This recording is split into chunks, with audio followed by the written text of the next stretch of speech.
just did the funniest thing. I'm very new at this, so you'll have to forgive me, but I pulled over to do this video and I didn't hit it to video. I had it on photo, so all it did was take a picture of me. And it was really good too, the whole thing. So I don't know if I can redo it, but I really want to answer this comment I got on a video I did the other day. And one of the viewers asked me if I thought that, I was talking about shift of perception a couple days ago. And someone asked me if I thought that the skewed thinking was the cause of alcoholism, or alcoholism was the cause of the skewed thinking. And, you know, I answered that alcoholism is skewed thinking. And I wanted to talk a little bit about that. Alcoholism is my thinking. I have a problem with my thinking. I'm bodily and mentally different than my fellows, no matter how you look at it. And I can see that now very clearly, that I was different long before I drank and used. I was different as a child, just oversensitive, very selfish, really thought the world was about me. I still do. That this is my world and you are all stick figures in it. And I spent my life trying to rearrange everybody to do what I wanted and get what I wanted out of life. And that didn't get me very far. I think that anybody can experience a shift of perception. Alcoholic, codependent, normal person. I think our egos get us so stuck in a spot of thinking we're right, that we know that we're different, that it really keeps us stuck in this tunnel vision. And to be open-minded enough to get new information and open up that viewfinder is life-changing for sure. And I think that really happens best in a group setting. And the reason I say that is, and the reason I encourage people to go to AA groups or NA groups, Al-Anon, Nar-Anon, is because if you are trying to tell me something about my situation or me, I get defensive. It's like a metal door, just clink. I can't hear anything you're saying. I shake my head. Yeah, I know. You know, and in my head I'm thinking, they don't fucking know me. You know, maybe you, not me. But when I can see it in someone else, which I can because I'm very judgmental, we all are, I can see something in someone else. Eventually, if I'm open-minded, I can see it in myself. And that's the power of change.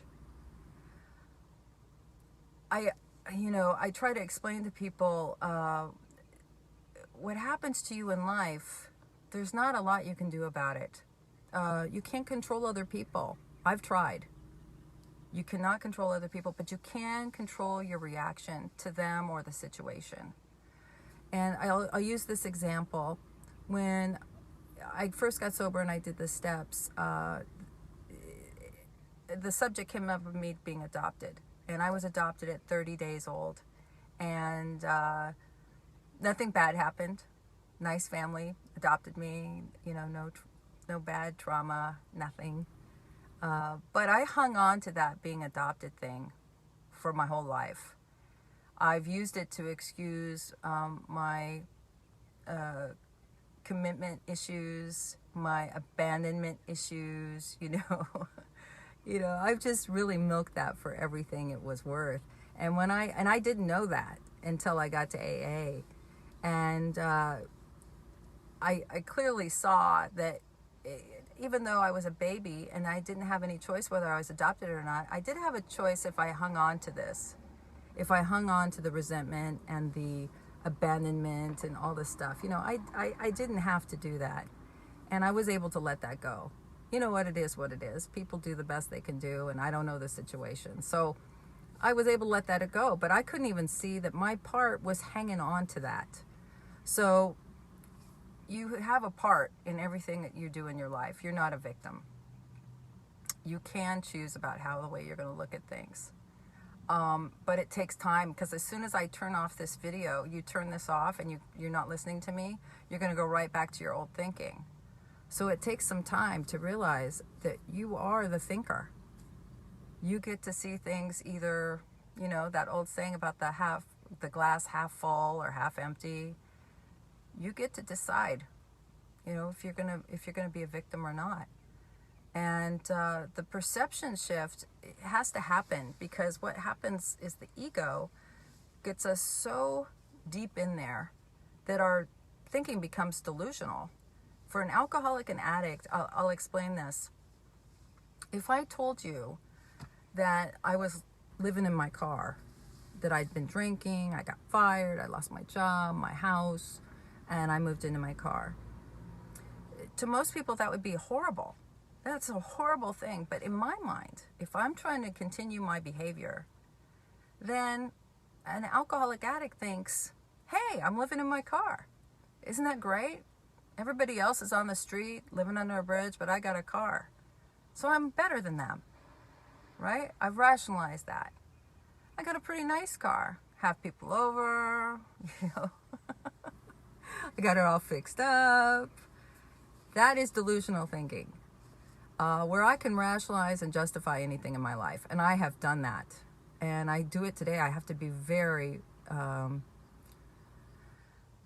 have to be careful of that, because I will justify anything I want. If I want to do it, it's going to be okay. I'm going to figure out a way to make it okay in my mind and in your mind. Probably get a bunch of people on my side. And that's dangerous, and then you can take me to the very best situation. You could take me to, give me the best scenario, and I can piss on it. This isn't going to work. This isn't for me. You don't understand. I'm out of here, right? So once your thinking is so delusional and it's all self, it's how can I get what I want, when I want it, and everybody stay out of my way. And that's the problem with alcoholics and addicts. We get in that frame of thought, and we can't see the real from the false. And codependency can be the same way. If we were at a dinner party and you asked me about if I had any kids. Yes, I have a son. Is he working? Well, no, he's unemployed. He's living at my house. He's shooting heroin in my back bedroom. But he's a good boy. Well, that would seem insane, wouldn't it? Like, what do you mean? Well, he was really sick when he was young. And I got married after I divorced his father, and that stepfather was really abusive to him verbally. Just really put him down, and he's just really had a rough time. So he's working on it. Well, how old is he? Oh, he's 37. I mean, it sounds crazy, but I hear that stuff all the time, and I think, wow, how did you make that okay in your head? How is that okay for you? And it's not your fault. It's the way it is. I mean, it really is the way it is. Codependency, we're so riddled with fear and control. We're trying to control it because we're terrified of what's going to happen to the person we love. And it's a rude awakening when you realize you have no control over anybody. And I know my thinking's the problem. I know that for sure, because I was sober and clean and sober and living a fantastic life. All the promises came true for 14 years. And I drank again. That's crazy. Knowing very well what was going to happen, I drank again. I blew up my life. And when I came back to the room, I really thought it was about the drinking. I thought, if I just don't drink, I'm going to be okay. And I came back to the rooms of AA, and a woman said to me, she said, what's the worst decision you ever made in your life? And I said, to pick up and drink again after 14 years. And she said, were you drunk when you made that decision? And I said, no, I wasn't drunk. I was stone cold sober. I hadn't had a drink or drug for 14 years. And it made me think, what the heck? My thinking is not right. My thinking sober isn't right unless I'm treating it with a spiritual answer, which for me is helping others. If I'm thinking about myself and what I'm getting and how I can control things and get people all lined up, you know, it never works. But if I can leave people alone, give them a break, try to be helpful, add to the stream of life, things go very well. So that shift in perception is a process that, you know, just try. I mean, like right now, for example, I'm sitting here talking to you. I decided I wanted to do this video, and I can hear these gardeners, right? So I stop the car and I do this video, and these guys have leaf blowers and whatever else going. And I can either think, God damn it, I'm trying to get this done, and these guys are interrupting me. What the hell? Or I can think, wow, this is great. There's gardeners taking care of this beautiful place in Palm Springs, and I'm not paying them, right? They're keeping, I don't have to leaf blow or trim hedges or anything. It's all being done to make this place beautiful and clean and safe, and boy, am I grateful. So I get to choose which way I'm going to look at things. I need a lot of God for that. And it seems like go-to is gratitude. As soon as I'm off, man, I got to get grateful real quick, because all of a sudden it's all about me. So I don't know if that helps anybody today, but I'm glad it recorded this time. Talk to you later. Bye.